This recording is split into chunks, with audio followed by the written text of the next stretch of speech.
Berbicara mengenai tol Trans Sumatera, merupakan tol prioritas kedua setelah tol Trans Jawa. Jalan tol yang akan menghubungkan Lampung sampai Aceh ini, sebagian ada yang sudah beroperasi penuh dan sebagian lagi masih dalam tahap konstruksi. Lalu, bagaimanakah nasibnya setelah Presiden Jokowi pensiun? Apakah terus berlanjut ataukah akan terhenti? Mari kita kupas tuntas.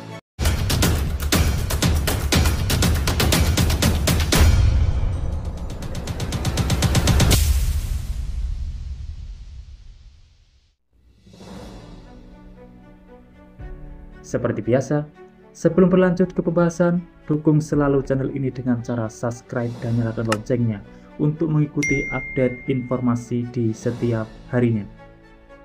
Beberapa waktu lalu, Presiden Jokowi kembali meresmikan 2 seksi tol Trans Sumatera yang berada di Provinsi Sumatera Utara. Adanya tambahan 2 ruas tol ini diharapkan bisa memperlancar konektivitas di kawasan tersebut.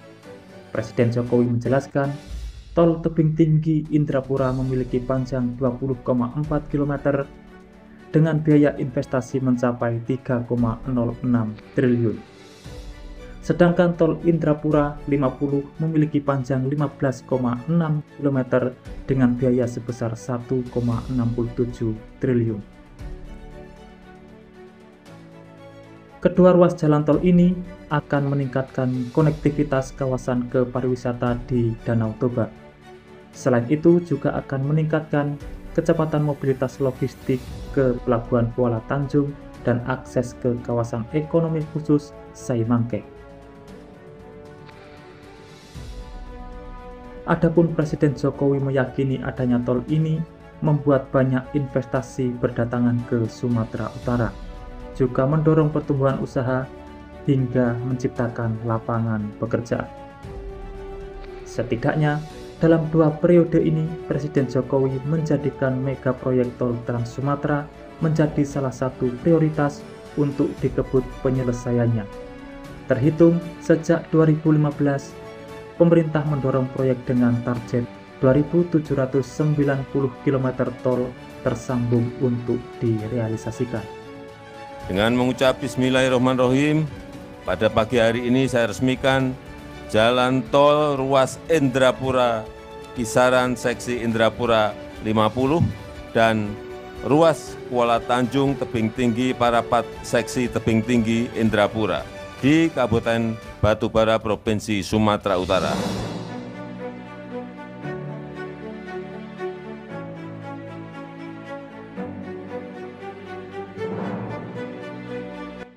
Dari total rencana jaringan tol sepanjang 2.790 km hingga jabatan Presiden Jokowi habis akhir tahun ini, ditargetkan tol Trans Sumatera sudah terbangun 972 km. Lalu bagaimanakah nasib proyek Trans Sumatera usai pemerintah berganti setelah pemilu 2024 ini? Dijelaskan, Direktur Utama PT Utama Karya Budi Harto meyakini proyek tol Trans Sumatera bakal diselesaikan oleh siapapun pemimpinnya. Pasalnya, tol ini benar-benar dibutuhkan Sumatera untuk menjadi pusat pertumbuhan ekonomi baru di Indonesia setelah Pulau Jawa. Dampaknya pun sudah terlihat. Saat ini telah terjadi peningkatan penambahan sambungan listrik baru di daerah-daerah dekat gerbang-gerbang ruas tol Trans Sumatera. Penambahan itu membuktikan adanya indikasi ekonomi bergerak. Bisa jadi penambahan listrik itu terjadi karena peningkatan penggunaan listrik pada industri-industri di Sumatera. Efek yang paling bisa dirasakan saat ini adalah tol Trans Sumatera bisa memangkas waktu tempuh. Bukan itu saja, setiap harinya dari data yang didapatkan, mulai banyak para pedagang sayuran segar di sekitar Lampung yang berangkat pagi buta dengan tujuan ke Jakarta. Kehadiran tol di Lampung menyingkat waktu signifikan untuk membuat banyak arus bolak-balik Lampung-Jakarta dalam waktu singkat. Hal ini bisa mengurangi biaya perjalanan masyarakat dan paling terasa di harga BBM.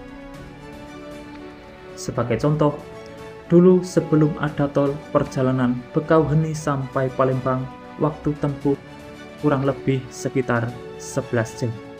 Sekarang setelah adanya jalan tol cukup 3-3,5 jam sudah sampai. Artinya biaya operasional kendaraan akan turun setelah waktu tempuh juga makin cepat. Paling terasa adalah penghematan bahan bakar minyak.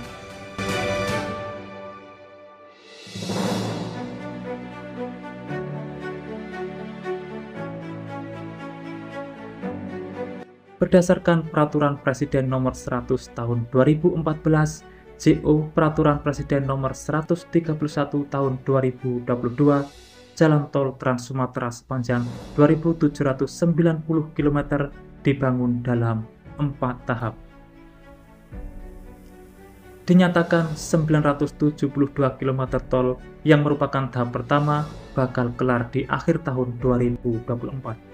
Dari tahap pertama ini sudah bisa menghubungkan Lampung hingga Sumatera Selatan. Beberapa ruas di Sumatera Utara juga berhasil dibangun dan menghubungkan kawasan prioritas Danau Toba. Secara umum, sampai saat ini yang sudah beroperasi di tol Trans Sumatera ini sudah ada 597 km. Kemudian yang sedang dibangun dan akan selesai ada 376 km yang masih dalam tahap konstruksi dan ditargetkan September 2024 akan selesai semuanya. Pada tahap 2, nantinya pembangunan jalan tol Trans Sumatera akan fokus menghubungkan Palembang ke Pekanbaru dengan panjang 587 km. Kemudian, tahap ketiga akan fokus melakukan penyambungan jalan tol dari Pekanbaru hingga Aceh dengan panjang jalan tol yang dibangun rencana 657 km. Pada tahap 3 ini, tol Trans Sumatera akan tersambung semua ruas utama atau backbone-nya dari Lampung hingga ke Aceh. Di tahap keempat, ada beberapa ruas jalan tol sirip yang menghubungkan Bengkulu hingga Sumatera Barat dengan ruas utama tol Trans Sumatera panjang jalan tol yang dibangun 574 km. Dirut PT Hutama Karya Budi Harto mengatakan, pada tahun depan tahap kedua sudah dimulai pembangunannya. Yang bakal dibangun paling utama adalah ruas tol dari Sumatera Selatan ke Jambi dengan rencana penyelesaian 2026. Untuk saat ini, proyek tol Trans Sumatera tahap pertama dikebut beres tahun ini. Kini tersisa 5 ruas tahap pertama yang sedang diselesaikan. Ruas apa saja itu? Berikut ini grafisnya. Yang pertama ada tol Sigli Banda Aceh seksi 1 Padang Tiji Siulium sepanjang 25 km. Selanjutnya tol Binjai Langsa seksi 3 Tanjung Pura Pangkalan Brandan sepanjang 19 km. Kemudian tol Indrapura Kisaran seksi 2 50 Kisaran sepanjang 32 km. Berlanjut tol Kuala Tanjung Tebing Tinggi Parapat seksi 3 dan 4 Tebing Tinggi Matang Siantar sepanjang 58 km. Dan yang terakhir ada tol Padang Pekanbaru seksi 1 Padang Sicincin sepanjang 37 km dan seksi 5 Bangkinang Pangkalan tahap 1 Bangkinang Kota Kampar sepanjang 25 km. Adapun ruas yang telah beroperasi secara penuh untuk saat ini diantaranya meliputi tol Bekauheni Tebing Tinggi Besar sepanjang 140 km, tol Tebanggi Besar Pematang Panggang Kayu Agung sepanjang 189 km, tol Palembang Indralaya sepanjang 22 km, tol Medan Binjai sepanjang 17 km, tol Pekanbaru Dumai sepanjang 132 km, tol Sigli Banda Aceh seksi 2-6 sepanjang 49 km, tol Binjai Langsa seksi Binjai Tanjung Pura sepanjang 38 km, tol Bengkulu Taba Penanjung sepanjang 17 km, tol Pekanbaru Bangkinang sepanjang 31 km, tol Indralaya Prabu Muli sepanjang 64 km, tol Indrapura 50 sepanjang 15,6 km, dan tol Tebing Tinggi Indrapura sepanjang 28,5 km.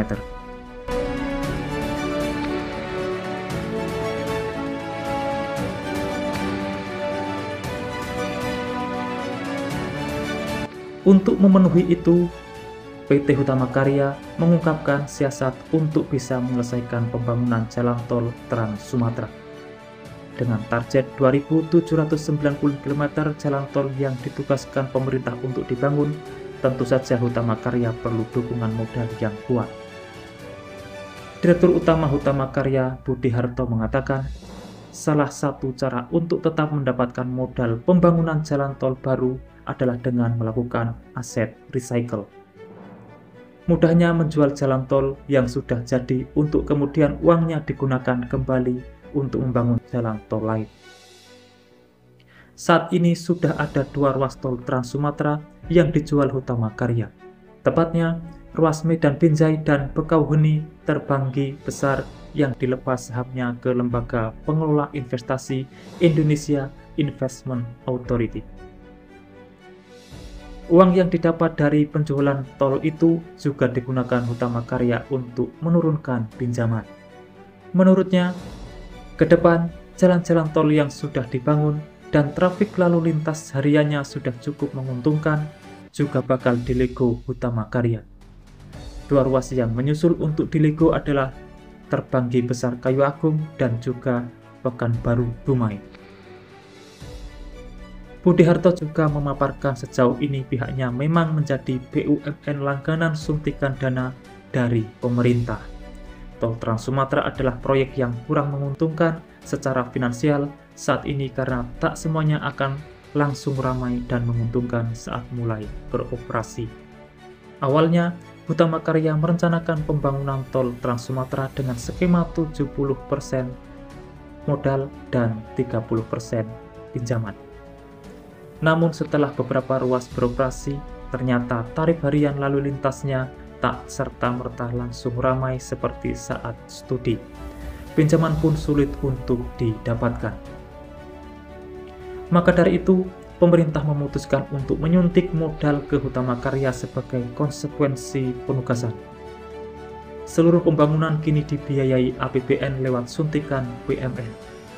Dan selama proyek tol Trans Sumatera berjalan, pihaknya sudah menerima kurang lebih 110 triliun suntikan modal dari APBN. Perlu diketahui, PT Hutama Karya Persero tercatat telah membangun jalan tol Trans Sumatera sepanjang 1030 km, termasuk dengan jalan tol dukungan konstruksinya. Capaian tersebut juga didukung oleh tambahan 2 ruas JTTS terbaru yang ada di Sumatera Utara. EVP Sekretaris Perusahaan PT Hutama Karya Persero Cahyo Purnomo menjelaskan, hingga saat ini pihaknya telah membangun jalan tol Trans Sumatera sepanjang 1000 km lebih, termasuk dengan jalan tol dukungan konstruksi. Adapun untuk ruas tol konstruksi sepanjang 286,4 km dan 743,6 km ruas tol beroperasi.